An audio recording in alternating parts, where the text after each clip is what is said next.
Hello everybody, welcome to a video on the Constructive Criticism YouTube channel. I'm Spencer, this is Michael, and we are doing a deck tech this week on Bant, Eldrazi, and Modern, which Michael yesterday qualified for the Pro Tour with. Yeah, I was really fortunate to do so, very happy about it. Deck is certainly an odd one. So, before we get too far into this, I know that, you're not in love with the deck. No. It's, probably the deck I've hated the most that I've actually played in a tournament I cared about. Okay. Which, I know that sounds weird, but I played this deck before... Mm-hmm. I actually think that your thoughts on the deck are, similar to, a lot of players, where they're this is, pretty bad, but it still wins a lot. So... It's like this. I think it's this power level thing. The power level is way up here, but the sometimes bads are high. Sometimes it's kind of like playing Hearthstone. Yeah, you just try to curve out, and when you curve out well, what you're doing is mostly unbeatable. Right. And when your draws are bad, you just aren't really even sort of competitive in the games you're playing. It's very strange, and I think that some of it is if you can kind of set aside how you feel about your games and just look at winning percentage, this deck is great. Yeah, when you kind of put down what brought you to this deck, you said it's the unfair fair deck. Yeah, so it's kind of like playing Jund, except that sometimes you cast a turn 2 4/4 Thoughtseize on the play, and your opponent is just well, that sucks for me. Yeah, and then the thing that brought you back to the deck, we'll actually get into right now. So we're going to go over the main deck, and we're just going to stop on the second card. So the first thing that we have here is 3 Engineered Explosives. Yeah, and then second card is Talisman of Progress, was a 2 of. Yeah, so Talisman basically replaces slots. In the list that I was trying before this, it was playing more Spellskites, one more land and a Birds of Paradise, and then only 1 Engineered Explosives and no Talisman. So Talisman is really sweet. So a single basic forest plus a Talisman beats a Blood Moon. Right. Single-handedly, basically. It also just gives you more ways to cast Accelerated Thought-Knot Seer. Not only that, just to touch on that single basis forest thing, not only that, but the reason that you can play 2 is because that single basis forest also lets you cast Ancient Stirrings. So your Ancient Stirrings become very powerful against Blood Moon. Right, so they find Talisman. Right. So if you're good with your fetches, you can set up your mana against a deck where you're even against a Jund style deck where maybe you're not super worried about Blood Moon, but it's something in the back of your mind, this could happen to me. Yeah. You can make 1 fetch and then prioritize this in Ancient Stirrings, and you're basically set. It's also great with Engineered Explosives because it's a colored source. Right. Unfortunately, your Engineered Explosives are often set on 2, so it's a little bit awkward there, but I think overall it gives the deck kind of the velocity and color fixing it needs. Yeah. Then we go right into the creatures with, we have 3 Drowner of Hope, 4 Eldrazi Displacer, 4 Eldrazi Skyspawner, 4 Noble Hierarch, 4 Reality Smasher, 1 Spellskite, 4 Thought-Knot Seer, and then with instances we have 1 Dismember, 4 Path to Exile, and then we have 4 Ancient Stirrings as sorceries. With 22 lands, we have 1 Breeding Pool, 3 Brushland, 4 Cavern of Souls, 4 Eldrazi Temple, 2 Forests, 1 Ghost Quarter, 1 Plains, 1 Temple Garden, 4 Windswept Heath, 1 Yavimaya Coast. And you're saying you're playing 1 less land. Yeah, so when you're playing, I think it's more about total number of mana sources than anything else. Sure. So you're still on this is 28 sources, basically, with the Hierarchs and the Talismans. And Ancient Stirrings usually is looking for lands anyway. Well, it's nice because it sort of fills both functions, right? If you're a little bit land light and you have a lot of threats, it can find an Eldrazi Temple to get them out really fast. It can find a Cavern to jam through Cryptic Command. But it can also, of course... find threats if you're in a land heavier hand. So it does really good double duty in this deck. Awesome. Well, let's talk a little bit about some of the things going on here. So when we talk about the deck, you put down the best creature, and I think it's gonna be a little surprising. With cards like Reality Smasher and Drowner of Hope, you actually think that Thought-Knot Seer is the best creature in the deck. So basically, the deck is built to as much as possible cast an accelerated Thought-Knot Seer. Turn 3 on the play is pretty good. Turn 2 on the play, it's very, very hard to lose if you cast a Thought-Knot Seer, and you have 2 ways of doing that. You can do it via double Eldrazi Temple or via Noble Hierarch and Eldrazi Temple. Yeah. And if you do that, the game is basically over. Yeah. It's almost impossible to come back from that. Yeah, it's actually funny. You cast a Thought-Knot Seer against Jund in the top 8 and took out, I think it was their Maelstrom Pulse. And, like, he just quickly drew the Terminate off the top. And I was like, oh man, like, if you just didn't have that draw step, I actually just don't know that you could have won. Yeah, I mean, it happens, like... It felt so good, like, because you're normally going to take what's going to be... Oftentimes, against this deck, the best cards against you are going to be those removal spells that kill Thought-Knot Seer anyway, so you already want to take them. Right. So... Yeah, it's just one of those cards where, like, when you cast it on turn 4, it feels kind of lackluster because they've already gotten a lot of the good stuff out of their hand. Right. But if you can, like, I mean, Burn, for example, just can't beat this card. Yeah. Because they can't kill it. Well, they have to, like, 3-for-1 themselves, right? Yeah. And you, like, take a card, and then... So I had an opponent yesterday who was forced to trade his Wild Nacatl and Searing Blaze it for 1. And that just feels good and for you. And then drew a land off the Thought-Knot Dying. And, you know, it was just like, this is after it had taken a target's command. Yeah, right? it's important to note, for those who don't know, that they don't get the card back that you took. Right. They get a random card. They get a new card, which also means that if they kill it so if they only have one removal spell, the most common play pattern when Thought-Knot Seer dies is you'll cast a Thought-Knot Seer, put the trigger on the stack, and they'll just kill it with the trigger on the stack. So in that case, they'll draw a new card first. Yeah. And then you'll get to Thoughtseize them. Yep. So... It's very powerful. Next, we have Ancient Stirrings that you have as your best spell. We kind of talked about this a little bit. It just fills... It's this card that does everything. So, like, in Tron, Ancient Stirrings is great, but you don't have... what makes it so sweet in this deck is that you're, like, exactly split in threats versus lands, and all of your threats are colorless.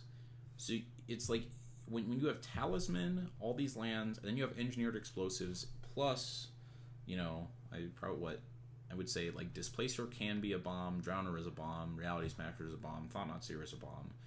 You have, like, the same number of bombs as Tron. You can find, double lands in the same way Tron does. You can also find a land that makes things uncounterable, and you can find, like, a sweeper. A Plague Wind most of the time. Yeah, so which it's just some of the red versions do as well, right? Because they can grab, like, Kozilek's Return if they're playing it. Right, but in those decks, you don't usually have board presence, right? I mean, sure. Like, if you have a Karn down, rarely you're like, oh, I need a Kozilek's Return to finish this off. Whereas here, it's a little bit different. Speaking of sweepers, that's next on this list. Is like, I mean, this card qualified you for the Pro Tour. Yeah, so I was able to kill my opponent was in top deck mode, and I was able to kill a Confidant and a Tarmogoyf. Yep. Yeah, after Ghost Quartering his Manland. Raging Ravine. Yeah, Explosives is just, like, really solid. It's great against both Abzan and Jund. You're almost always trying to cast it on 2 in those matchups, so it can be a little bit awkward with Spellskite and Talisman sometimes, but the deck is intentionally designed to not play 2s. It's just the way the mana works. So most of the time, if you on 2, it's killing, like, Tarmogoyf, Grimflayer... It's like a 4-mana Plague Wind a lot of the time against the decks that you want to. And against Affinity, it can sometimes be a 2-mana, like... Ornithopter, Memnite, Mox Opal. Sure. Or a 4-mana sweep up a Steel Overseer and a Cranial Blade. Which, honestly, I think that without something like Engineered Explosives, that could actually just be a really tough matchup for you. So, I think this shores up a lot of your worst matchups, mainly because in your draws that are a little bit less explosive, it just gives you time. I mean, Drowner of Hope and Reality Smasher are slow, but if it gets to the point in the game where I have 5 or 6 mana and I'm not almost dead, they're a lot better than what my opponent is generally doing. Yeah. One of the other things that you have interesting here is that main deck Ghost Quarter. Yeah, so people have tried a lot of different things in these slots. Ben Friedman, who also qualified at the same RPTQ, but was the main inspiration for this list. Had played a Seagate Wreckage previously, and I think also switched to a Ghost Quarter this week, which made me feel good about my choice. But I anticipated a lot of Infect, and I know Affinity is a deck that just a lot of people own. Yeah. So I figured I'd play the Ghost Quarter.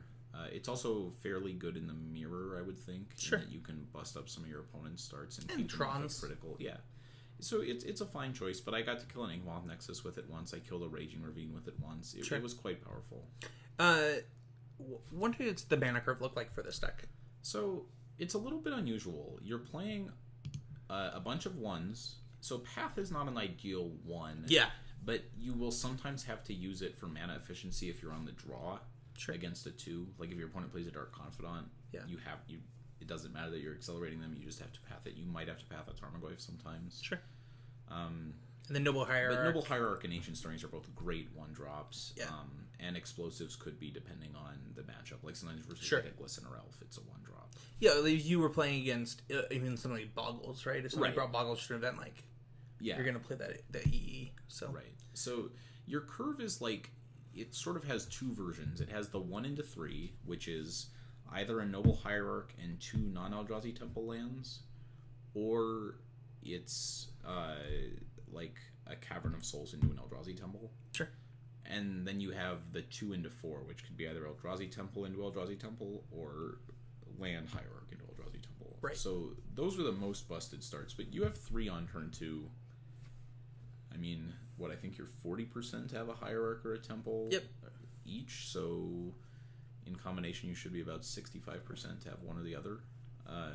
So probably 2 out of 3 games, you have 3+ mana on turn 2. Right, which, bringing those Eldrazi Displacers and Skyspawners. And also, if you think about Skyspawner in a different way, it can be this 1/3/5 draw with something like with something like Smasher, or it can be or even it can be like a 1/3/6 in other situations. Right. So the nice thing about the Scion is it gives you a little flexibility. It makes the deck a lot better against Liliana. Liliana the Veil, that is, where like you can keep whichever half is better. Like if it's important that you get the Liliana off the table, you can keep the flyer and then you can usually just kill it. But if you need the mana for a Smasher or for something else, you can. So it gives you a lot of flexibility. It's quite good against Infect, just because it gives you more flying blockers for Inkmoth Nexus. Sure. Just a solid card. It's more of you're kind of I think covering all of the bases as to what your best matchup is here. Where your best matchup is, I don't know that it's like your best, but it's like your bread and butter matchup is Jund, where like you have all of these things. This deck makes a lot of sense if Jund and Abzan to some extent, but especially Jund is popular in your local metagame. You're playing sort of similar game plans, but you're good at going bigger than them. You're good at sort of outclassing Tarmogoyf. And on similar turns too, because of like your acceleration, quote unquote. It was one of the reasons that people who played Abzan for a little while to beat Jund, and even in the Abzan mirror, they would play Noble Hierarch. Right. Because it allowed you to go faster and bigger, because it allowed like your Siege Rhinos to attack into their Siege Rhinos, or like stuff like that. And this fills that similar space. Yeah, I think just generally this deck, it looks clunky, and it is clunky, but your best draws are very, very powerful and very just hard to interact with. I actually just think that 1/3 decks in general can be clunky. Yeah, it's sort of okay. I mean, the thing is, like, you're going to lose some percentage of your games anyways to your opponents just having a lot of it, especially in Modern. Sure. So I think losing some games to clunkers, like I mulliganed to 3 in this event in a game. I don't think I've ever done that before. Yeah. But, it doesn't really matter that if you figure some games you're just going to lose anyways, right? And then you get the power, and it's kind of like playing a ramp deck in Standard, right? Where it's like well, yeah, I'm going to lose some games anyways, so like I might as well be on the highest power level that I can be. All I'm saying is if you pick this up, prepare for your losses to feel really bad sometimes. Yep. Sometimes you just literally don't get to cast a spell. So your worst matchup you have here is Blood Moon decks, but that's one of the reasons that you came back to the deck was because of Talisman. Yeah, so I was kind of off this deck. I played it through 5 or 6 leagues, maybe a week and a half, 2 weeks ago, and I kept playing against the red-white prison deck and just getting throttled by Blood Moon, where like you could sometimes like Skyspawner or Hierarch and like string together something, but you were always one removal spell away from just not being able to cast spells anymore. So Talisman, I mean, you need to get a basic forest too, ideally, but it's easy to tell which matchups you need it in, and generally if you just fetch as conservatively as possible, you'll be okay. And also like how your opponent's playing can often tell you if like you just need to prioritize that. Yeah. I mean, that deck is pretty obvious, but it can be a little bit trickier in some of the matchups. Like, I know Jund occasionally boards Blood Moon, and it's a little bit harder to tell if it's something they have.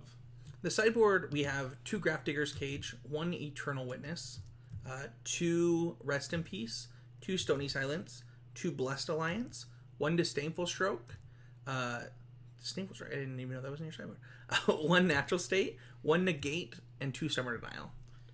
So your sideboard gives you some options. The Eternal Witness is mostly for the mirror, because against both Jund and Abzan, you're bringing in some number of Rest in Peace. Sure. Rest in Peace and Grafdigger's Cage. I bring in 2 Rest in Peace against Jund, 3 Rest in Peace against Abzan. Cage comes in along with the Rest in Pieces, obviously, against Dredge, which I did not play against, but I have to imagine is not a great matchup. Sure. The Stony Silences are for Affinity and Tron. Blessed Alliance is for Infect, the Mirror, and Burn. And then you have Natural State, which is also for Affinity or Lantern. Sure. And then you have some combination of Disdainful Stroke, Negate, and Stubborn Denial on matchups where you want counter spells. They all just serve slightly different roles. Sure. I mean, the sideboard, it looks like a Jund sideboard, really. Yeah, it's like you have like some good kind of bullets going on for a couple of matchups, but other than that, you just have a lot of like, well, I don't really want Dismember in my deck against Burn, so I'm going to replace it with a removal spell that can also gain me life. Sure. I think that kind of does it for like what we're looking for here, but it's what you said, I think, should be what they take into this. Like, it's a good metagame deck, and you also have to be willing to lose some matches where like you don't get to play the Magic you want to play. So I would say that, but I would also say that it's extremely powerful. Like, if you're playing this deck, you're going to get to play a lot of games of Magic where, despite playing 25 creatures and no pump spells, or it doesn't feel like you're doing anything broken. Yeah. But mana acceleration is really broken, and Eldrazi Temple is easily the best mana accelerant in Modern. Yep, I would agree with that. So that is it for this week, guys. Congratulations to you, Michael. We're gonna hope you do really well at this Pro Tour and can chain some events together and get silver. But thank you everybody for watching, and let us know what you think, and we'll see you guys all next time.